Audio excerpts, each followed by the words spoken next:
फैंसटेक short hand classes में आप सभी लोगों का स्वागत है।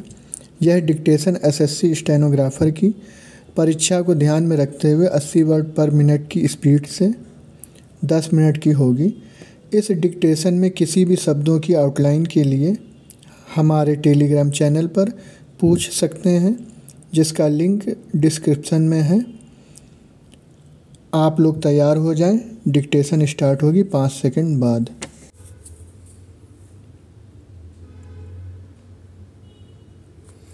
सभापति महोदय, पिछले एक दशक के दौरान विभिन्न राज्यों में 700 से भी ज़्यादा जिला कौशल समितियां स्थापित की गई हैं। हालांकि कौशल प्रशिक्षण योजनाओं के नियोजन, उन्हें लागू करने और उनकी निगरानी में अब तक इन समितियों की असरदार भूमिका देखने को नहीं मिली है। इसमें थोड़ा वक्त लग सकता है। अगर हमें इस सिलसिले में विकेंद्रीकरण का लक्ष्य हासिल करना है तो जिला कौशल समितियों की क्षमता का निर्माण जरूरी है। साथ ही इन समितियों को जिला स्तर पर कौशल विकास के प्रबंधन का दायित्व संभालना होगा, ताकि संसाधनों का अधिकतम और बेहतर उपयोग व स्थानीय आकांक्षाओं की पूर्ति हो सके। इसके अलावा समाज के तमाम वंचित समुदायों को भी इस प्रक्रिया का हिस्सा बनाना होगा। सभापति महोदय, जिला कौशल समितियों की क्षमता निर्माण ज़रूरतों को समझने के लिए सबसे पहले हमें विकेंद्रित कौशल प्रबंधन प्रणाली के कामकाज के बारे में जानना होगा। इसके तहत जिला स्तर पर मांग और आपूर्ति, सामाजिक आर्थिक स्थिति और कौशल से जुड़ी आधारभूत संरचना को ध्यान में रखते हुए कौशल प्रशिक्षण के लिए नियोजन की बात है।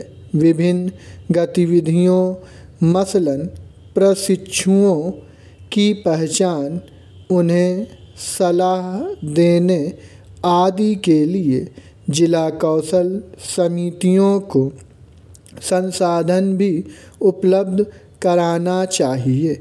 इसके अलावा योजनाओं की निगरानी और मूल्यांकन भी जरूरी है, ताकि अपेक्षित नतीजों को हासिल किया जा सके। सभापति महोदय, जिला कौशल समिति में किसी जिले के विकास से जुड़े तमाम अहम अधिकारी शामिल होते हैं। इन अधिकारियों को अपने विभागीय कार्यक्रमों, आर्थिक स्थिति व जिले की संभावना, श्रम बल के प्रकृति और प्रशासनिक प्रणालियों की बेहतर समझ होती है। ऐसे में हर तरह के कारोबार और समुदाय के लिए कौशल प्रशिक्षण की बेहतर सुविधा मुहैया कराई जा सकती है, जिससे लोगों में रोजगार हासिल करने की क्षमता पैदा हो सकेगी।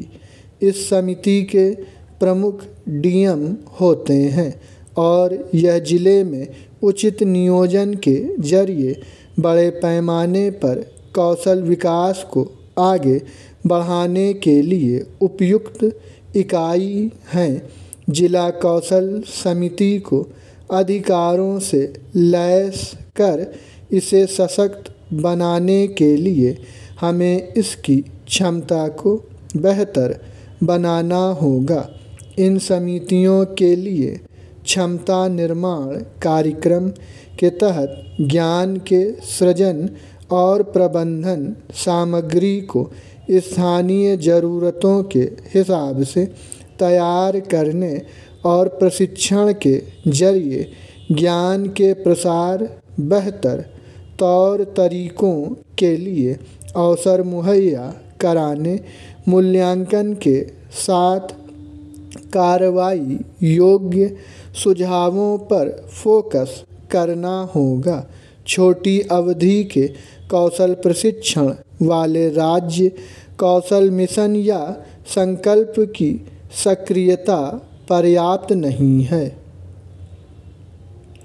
आज दुनिया भर में 7वां अंतर्राष्ट्रीय योग दिवस मनाया जा रहा है।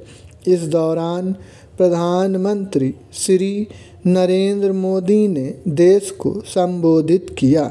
उन्होंने देश को योग से सहयोग तक का मंत्र दिया।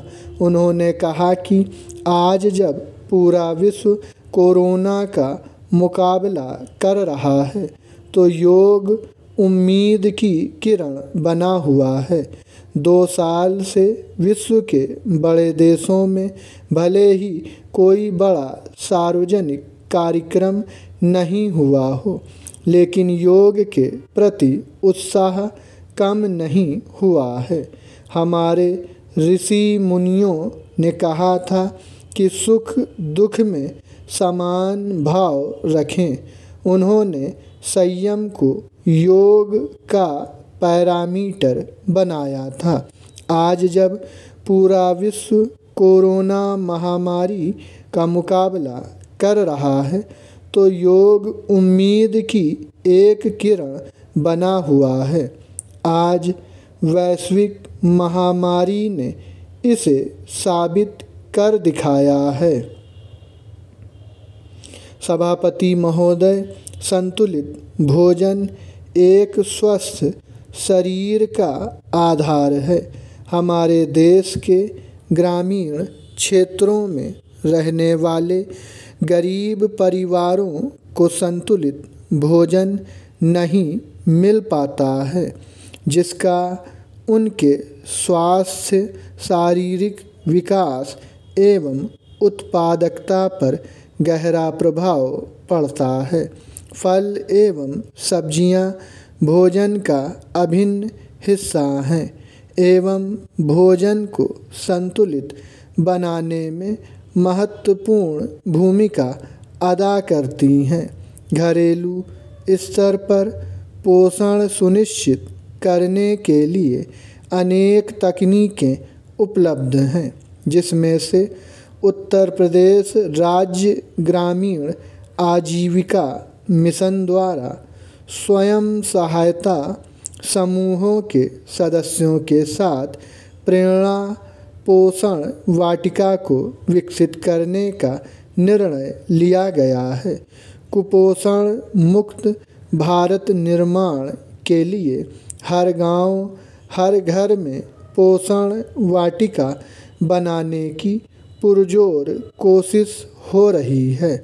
पोषण जागरूकता के लिए महिलाओं को घर में हरी सब्जियां उगाने और नियमित रूप से खाने के लिए प्रेरित किया जा रहा है। महिलाओं ने अपने परिवार को पोषण के मामले में आत्मनिर्भर बनाने के लिए जन आंदोलन छेड़ रखा है। पोषण वाटिका को आर्थिक बचत का जरिया व स्वस्थ रहने के लिए जाना जाता है। फल सब्जियों के बिना मानव स्वस्थ नहीं रह सकता। दैनिक आय का एक हिस्सा सब्जी खरीदने में चला जाता है। ऐसे में घर के पास बेकार पड़ी ज़मीन को उपयोग में लाकर वहां ग्रामीण आजीविका मिशन द्वारा संपोषित समूह की महिलाएं प्रेरणा पोषण वाटिका लगा रही हैं। इसमें साग सब्जियों के अलावा आम, अमरूद, आंवला, नींबू इत्यादि के पौधे लगाए जा सकते हैं। इससे बाज़ार में सब्जियां लाने की आवश्यकता नहीं पड़ती और ताज़ा सब्जियां अपनी वाटिका से मिल जाती हैं। इससे शरीर स्वस्थ रहता है। आंवला को अमृत के समान बताया गया है। इसका फल हर बीमारी में फ़ायदेमंद है। स्टॉप।